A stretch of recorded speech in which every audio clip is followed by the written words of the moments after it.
Miss হবে না আপনার পছন্দের টিভি শো। দেখুন জি5 অ্যাপে একদম ফ্রি। ছেলেটার কি হবে? এই মমিতা একদম কাঁদবে না। ছেলেটাকে আজকে এরকম বিপদের মধ্যে ঠেলে দিয়ে এখন কেঁদে ভাসাচ্ছি। বুঝছো, আজকাল পাঁঠারাও জ্ঞান দিচ্ছে।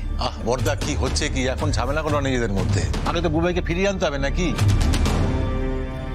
বলনা এখন কি করা যায় বলো তো?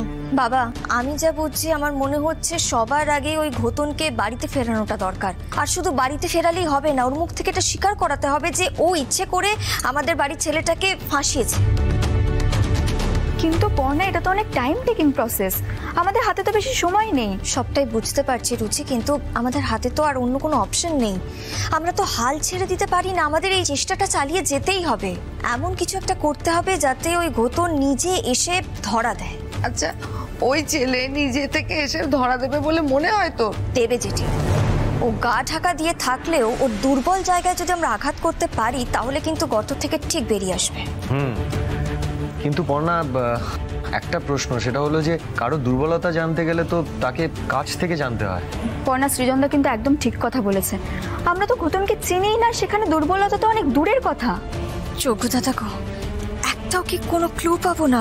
যদি কিছু একটা ক্লু পেতাম।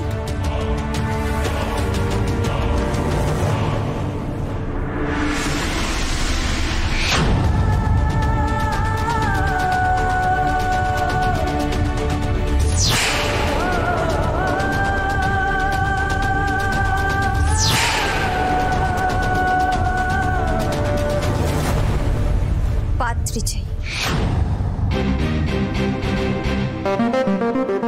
মানে?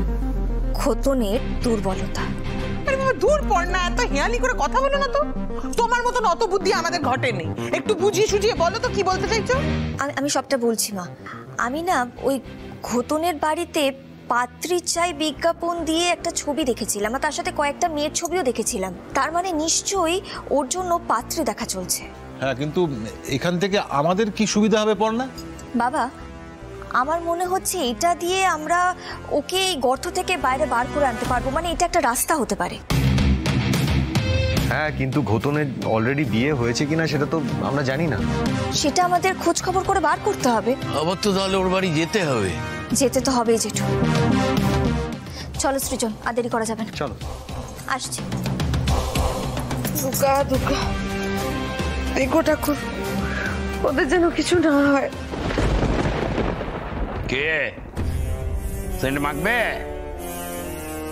মোবাইল নেবে? হ্যাঁ, সব স্বাদ জম্মের মতো ঘুচে গেছে তো। সব বাবা, তুমি আমাকে এসব কথা বলছো? চুপ করা তো বাগা, চুপ।